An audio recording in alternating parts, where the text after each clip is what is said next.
Let's talk about Clash Mini. Back in November, we were given some news regarding its integration into Clash Royale. We were given an estimated release date of June 2025, which at the time of this video is literally right around the corner. While it is exciting that we're getting closer and closer to the re-release of Clash Mini, fans are also wondering how much progress the game has made in its development, or what it will even look like when it comes to Clash Royale. Fans are also getting a little concerned because we haven't seen any gameplay, art, or really anything. Literally, all we've gotten as far as updates to its development were articles that don't really tell us anything about what the game will look like in Royale. The fan base is hungry for a sneak peek, myself included. We just want to see, not read, but visually see something. Anything. In this video, I'll be talking about what I hope to see in Clash Mini when it returns, as well as speculation as to what it'll look like when it comes to Royale.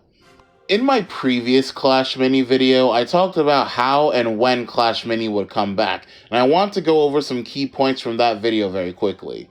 With a June 2025 release, Supercell wants to turn Clash Royale into something more akin to Fortnite, Roblox, and League of Legends.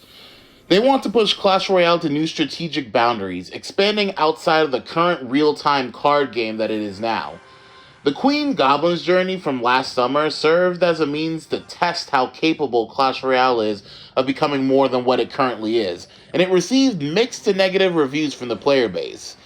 Now, the team is using the feedback they got from Queen Goblin's journey to make sure that Clash Mini comes out as fun and as successful as possible.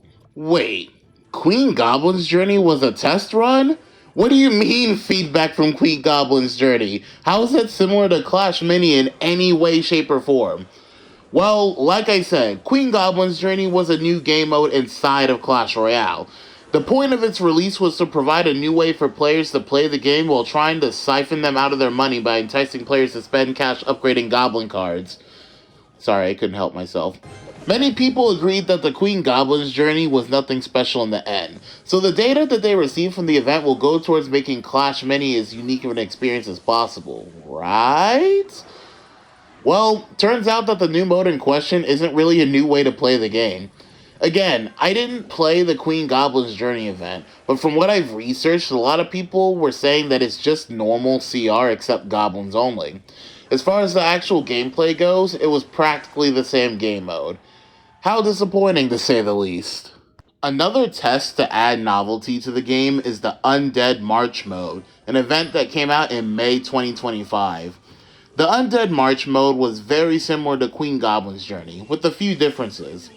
Instead of Goblin cards, you use Undead-themed cards. Additionally, there are no custom Princess Tower or King Tower troops, unlike in the Queen Goblin's journey where you have the Goblin Towers and the Queen Goblin Tower. Other than that, however, it's pretty similar to the previous new game mode. Looking at the Reddit, the only thing people actually liked about the mode was that most of the annoying cards in the game were unplayable in this mode. Which is kinda cool, but at the same time, it wasn't a new game mode.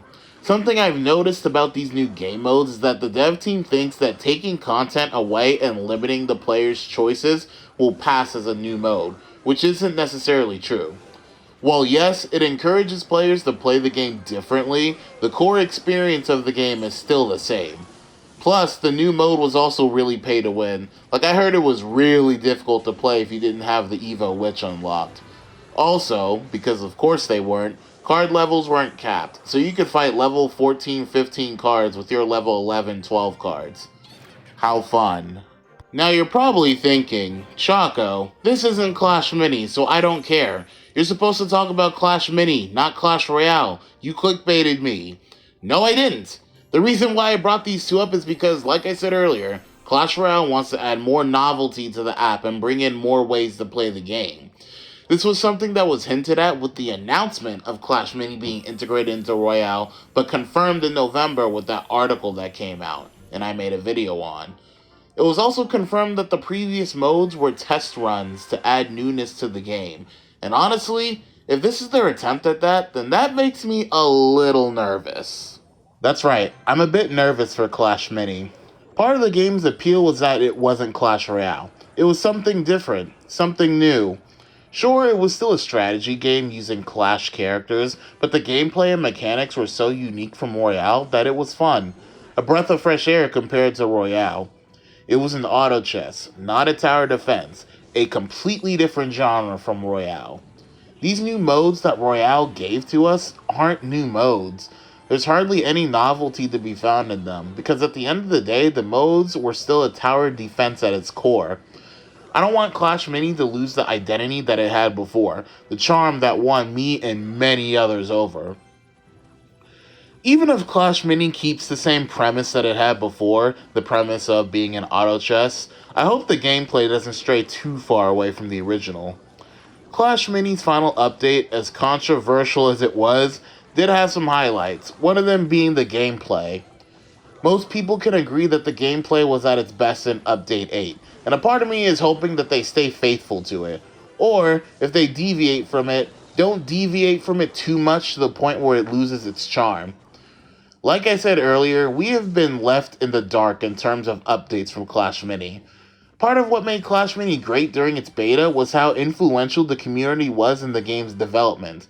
Community involvement is such a key factor in not just Supercell games, but multiplayer online games as a whole. I don't want Clash Mini to end up failing because they add gameplay mechanics that they think the players will like but won't. Keep the core gameplay the same that it was in Update 8.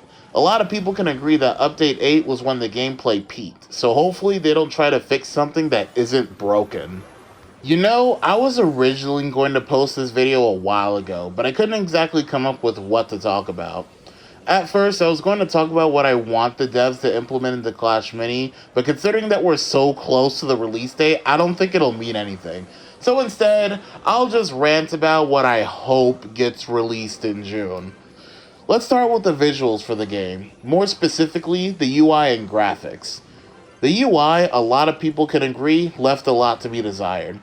It was something that the devs nailed during the first 4 updates, but ever since Update 5 it looked incomplete. It seemed like the aesthetic from Update 5 and beyond was meant to resemble that of a toy factory, but the execution of it wasn't the best. Mind you, I don't mind the toy store aesthetic itself, but if that's what the devs are going for with this reboot, then they need to go all out and invest into the theme more, with more visually appealing UI that fits with it. Like, look at the screenshot I took from Update 8. The mini selection UI looks boring.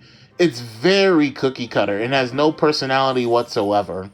Hopefully the Clash Mini team used their time to refine it and make it look better. You know what else I hope the team works on? The character models. When Update 8 released in Clash Mini, a lot of the minis were remodeled with higher definition and polygon count models. While the models looked more polished than most of the original ones, plenty of people were dissatisfied with them, with many saying that it makes the game look too cutesy, as if it was made for little kids.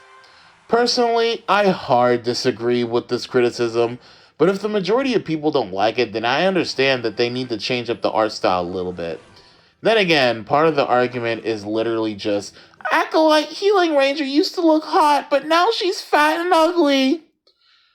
What is with men and their obsession with female characters looking hot? Anyway, jokes aside, if they do end up changing the art style, I really hope it doesn't deviate too far from the original. I would personally be very disappointed if they use the exact same sprites and graphics for Clash Royale for Clash Mini. It just wouldn't feel the same because, again, part of Clash Mini's appeal was its simple art style. It would be a disappointment if they just copy-pasted what Clash Royale uses. There are plenty of things that I hope Clash Mini integrates into Clash Royale, but do you know something I don't want them to resurrect? The stupid, goddamned toy machine. The toy machine was easily the worst part of Update 8. Not just the toy machine, but the progression that came with it. What it did was basically make unlocking new minis unnecessarily difficult and time-consuming.